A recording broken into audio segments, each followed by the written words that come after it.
I can't wait to get on and play some Subnautica today. Let's just boot up the game here and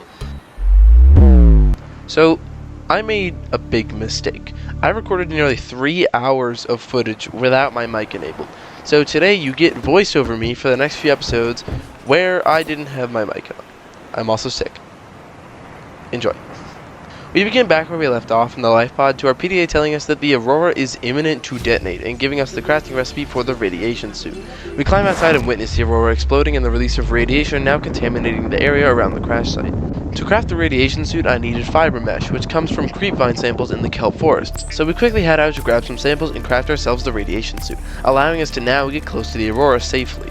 But before we head to the Aurora, I decided to investigate the signal I received from Life Pod 17 inside of the grassy plateaus. I found my first reef back and also discovered a massive piece of wreckage that gave me the blueprint to craft the scanner room. I investigate Life Pod 17 and find a PDA from Ozzy who survived the initial crash of the Aurora, but was attacked and killed by an alien organism I had yet to encounter. I discovered my first sea moth fragment and continued to scan around in search of more fragments and new creature data. I headed back to the Life Pod to fill up on some water and also received a transmission from the Sunbeam telling us that they were on the way and that we would be rescued. Surely nothing could possibly go wrong with that. I headed back to the plateaus and found fragments for the bioreactor and continued to collect more resources. I found a mysterious creature egg that I decided to take with me and found my way to the mushroom forest biome. I discovered a few new resources like lithium and diamonds before learning that after only a few days on this alien planet, I'm already swimming in 3 million credits of debt to Altera. I swam to the surface after nearly drowning and decided to swim near the Aurora, searching for resources around the crash site. I didn't find much though, since I was afraid of encountering him. I found the other fragment of the bioreactor and decided to head back to the life pod with my newly acquired resources. I received a distress call from Life Pod 6, but the location data was corrupted, so I needed to find Life Pod 6 myself. I constructed myself a couple of waterproof lockers since I was running low on storage space and desperately needed the extra space. I made the executive decision to swim back over to the Aurora near the stern and began hearing some concerning sounds. Not only the sounds of a colossal predator searching for me in the water, but also the Aurora rumbling and shaking from the damage of the explosion and the unstable drive core. I got the blueprint for the propulsion cannon, something I'll immediately forget about and never use for the entire playthrough. While swimming around, I got my first good look at the Reaper Leviathan, and while I did go into this game blind, I still knew exactly what the Reaper Leviathan was and the horrors that came with it. I navigated my way into the hull of the Aurora and spent an ungodly amount of time searching for the entrance before leaving and heading to the stern of the Aurora. Now, while I knew there was a Reaper that swam around the front of the Aurora, I did not know that there was another one that swims around the back of the Aurora. So as the sun set and the water grew murkier and darker, I thought I was completely safe. I could not have been further from the truth.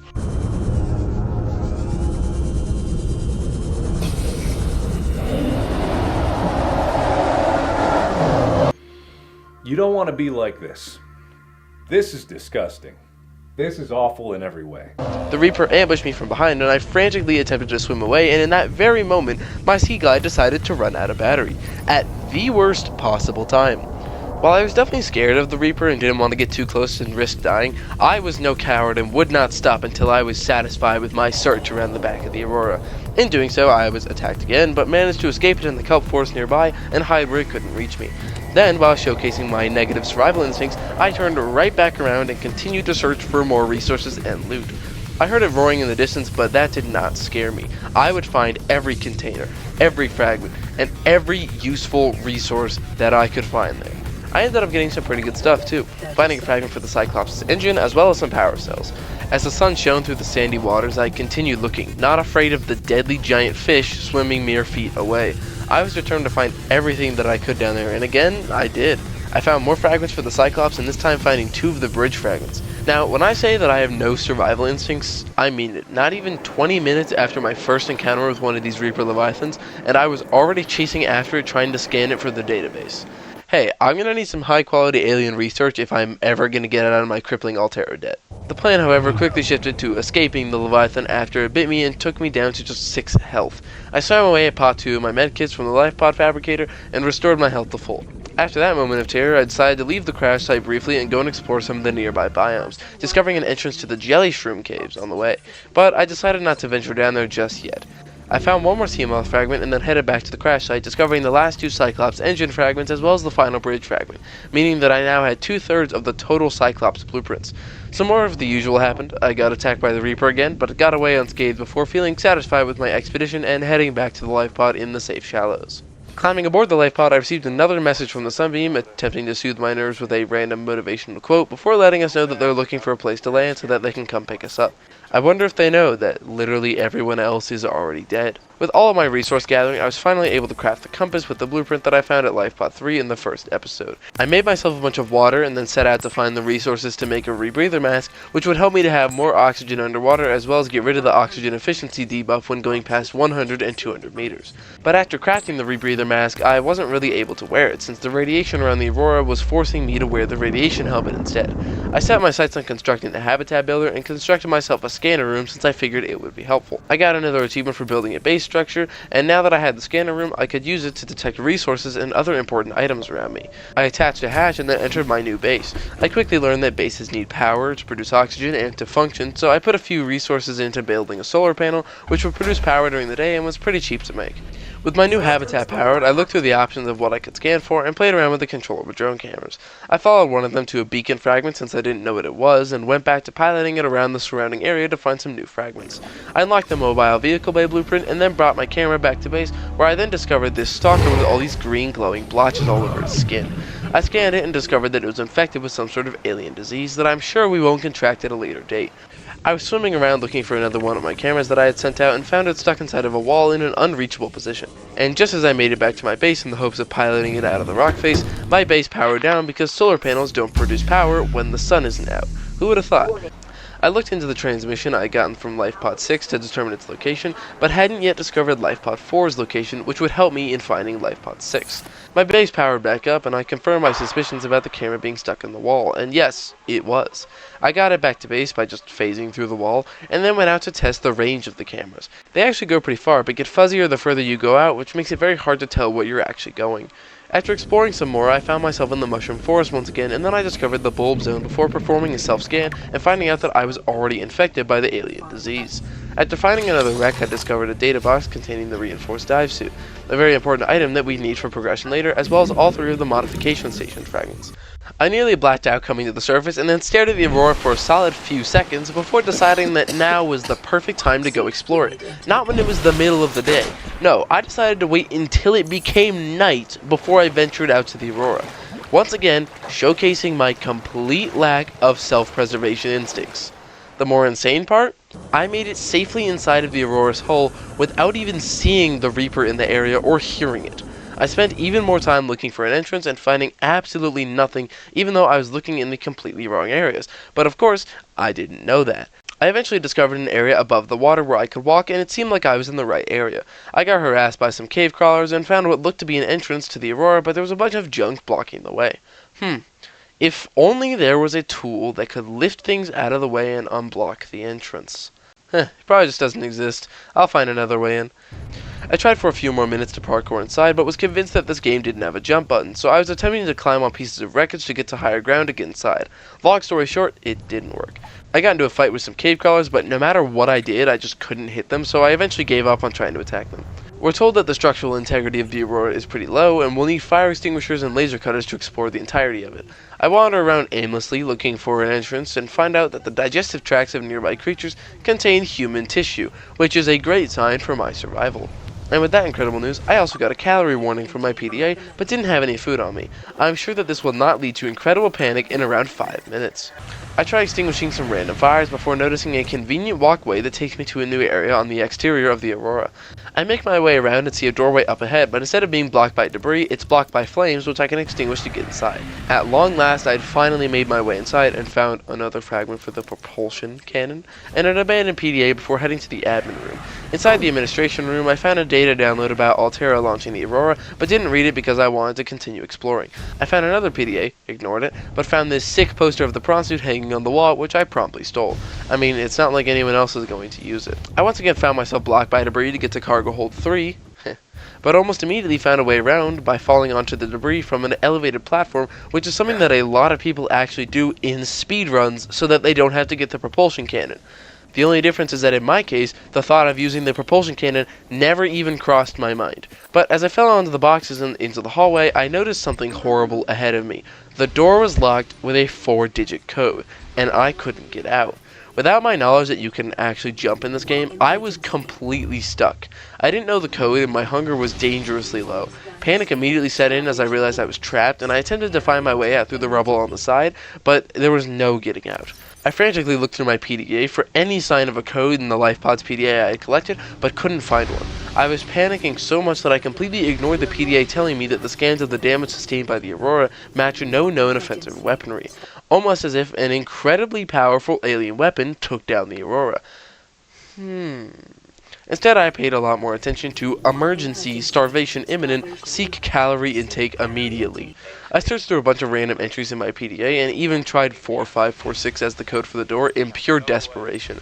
And come to think of it, I don't really know why I used it, again, outside of pure desperation, because, like, why would the code to the cargo bay be the numbers of the planet that we landed on? Like, it makes no sense. I tried wedging myself into the wreckage for a moment and actually got stuck, which did not help the situation, and on top of all of that, I now needed water as well. I tried using the unstuck button again to hope that it would teleport me to the other side of the debris, but it wasn't working. Eventually, I found a section of the databank labeled Codes and Clues, and inside of it I found a tab called Notes to Self, and inside of that was the code to unlock the door for Cargo Bay 3, 1454. The thing is that I didn't even realize until me writing this script that the Notes to Self PDA is found in the admin room, and I just completely ignored it. Had I not realized that I had it, or had I not gone to the admin room before this, I probably would have starved to death before finding out that the jump key exists. But even if I had escaped the barrier blocking my way, I was still a long way from any food, so the cargo hold remained my only salvation. But I was confident that I could find a nutrient block in a crate somewhere. All of the crates I'd found around the Aurora up to this point had things like water and batteries in them, so I wasn't 100% sure that the crates could contain nutrient blocks, but I remembered reading the nutrient block description from one of them that I had in the life pod at the start of the game, and I noticed that it said that they were recovered from the Aurora's crash site, which gave me enough of an idea to go and try and find more crates to find a nutrient block. The first crate, just water. Second crate, more water. But on the third crate I found, I laid my eyes upon a sweet and succulent, densely packed, processed beauty. I ate the nutrient block and saved myself from starvation with only one hunger point left. Now that I was sufficiently satiated, I continued to explore and looked back on how insane, at least to me, the last 5 real-life minutes had been. Then, immediately after, I found another 2 nutrient blocks before descending into the water below. I saw the signs for the Seamoth Bay and the drive core and investigated the Seamoth Bay first. I found another nutrient block. I scanned my final Seamoth fragment and also got the upgrade for the Mark I Crush Depth module that would allow me to dive to 300 meters down in the Seamoth instead of just 200. I also unlocked the recipe for the plasteel ingot, which would become essential for crafting the final vehicles of the game. I made my way up to a hallway with the closed door at the end of it and rejoiced that I had finally found but I couldn't access it right now because I needed a laser cutter and didn't know how to craft one of those yet. Remember this for later. The PDA called me unprofessional and said that I shouldn't attempt to repair the Aurora's drive core, and I, as per usual, didn't listen and did it anyway. With an extinction level event avoided and a new Cyclops engine efficiency module in hand, I jumped into the water to attempt to scan a parasite that had kept biting me earlier. Interestingly enough, one of the parasites that bit me was growing the same green pustules that the stalker that I had scanned earlier had. But joke's on him because I already have the alien infection. Also, I don't really know how these guys got in here to begin with, considering that this room is pretty high above the water line. But it is flooded, so I guess water got in here somehow. But either way, I'm kind of surprised that there's an infected bleeder inside of this pool. I made my way back to the dreaded pile of debris, and as if I had some sort of sixth sense when reaching this area again, I magically discovered the jump button is triangle. Triangle? Triangle? Of all things, the button is triangle? The jump button is X in literally every other game in existence. Either way, I was just happy to be past the rubble and finally out of the Aurora and back into the ocean below. Oh, and by the way, our character has apparently never done a day of lead day in his entire life, even though he swims every single day. I mean, what is that jump? Wait, maybe this is actually a perfectly normal jump, and the idea of jumping in video games has just been so inflated by red hat-wearing, mushroom-stomping plumbers. Huh. I made my way fully out of the Aurora and successfully avoided the Reaper again before finding an overturned life pod not far from the Aurora. It was LifePod 4, and I found my way inside and found myself the data box for the creature decoy, an instrument used to distract predatory organisms so you can successfully escape them unharmed. I swam away, but somehow forgot to retrieve the PDA from inside, and it's perhaps one of the saddest ones in the entire game, so I'm just gonna let it play for you all. To any Altera crew. Landed in area of significant alien activity. Encountered predators in the Leviathan class, highly aggressive. Spectroscope scanner assigned species designator Reaper. One specimen attempted to swallow the life pod, doing extensive damage in the process. Only viable option is to make for the safety of the Aurora crash site. I have retrieved a data box with the creature decoy and enough resources to fabricate a couple of them. The swim's longer than the decoy lifetime, but it should just be enough to keep them busy. If you don't find me on board the ship, presume I miscalculated. It's honestly really distressing to hear his super calm tone, even though he knows that he's most likely going to die without making it back to the Aurora. And the line, presume I miscalculated, is haunting. While I'd say that death isn't really that punishing in this game on the regular survival difficulty, making things like the Reaper Leviathan a lot less frightening than if you were on hardcore difficulty, not dying really feels like a part of the immersion. And to imagine all of the Aurora survivors trying to fight for their lives amidst the depths of this terrifying ocean planet gives so much incredible world building and lore. I made it back to the LifePod to a radio transmission that was actually from LifePod 4, where I just was, but it was obviously clear that they didn't make it. I set upon crafting the mobile vehicle bay and got together the crafting materials for it. I was running low on water, so I grabbed some bladderfish to restore my meter. After grabbing a creepvine seed cluster for the lubricant I needed, I headed back to the LifePod and crafted the mobile vehicle bay, which would allow me to construct the Seamoth, Cyclops, and Prawn suit, as well as the launch platform for the Neptune, which I didn't yet have the plans for. I saw what materials I would need to build myself a Seamoth and began working on gathering them. I already had the lead and lubricant that I needed and just needed titanium ingots, a power cell, and glass. I crafted the titanium ingots and quickly got to work on the materials I needed for the power cell, only requiring 2 batteries and silicone rubber. I received a transmission from the Sunbeam telling me that they were approaching the planet and would be landing soon, and they also sent me the coordinates for the place that they would be landing at. Again, I'm sure that nothing bad will happen. I finished acquiring the resources I needed to build the Seamoth and went out to the mobile vehicle bay to construct it. I got inside and took it for a spin before heading back to the LifePod and trying to craft the thermoblade that I had unlocked a while ago. Turns out, though, that the thermoblade can't be crafted at the fabricator and actually requires a modification station, which I had yet to craft. So until then, I was left with this sad, boring knife when I could have one with built-in cooking abilities instead. But alas, this is where we end the episode. A lot happened in these couple of hours without my mic on, but I hope voiceover me was a worthy alternative. And it actually got me wondering whether or not you guys want all of the episodes from now on to have voiceovers in them, or if I should keep it more of a Let's Play series where it's just me talking while playing the game and not focusing as much on the voiceovers. I might run a poll on my channel, but if you made it this far, feel free to let me know down in the comments, and let me know if you're enjoying the Subnautica series so far. With that, I hope you have a good rest of your day, and I'll see you soon.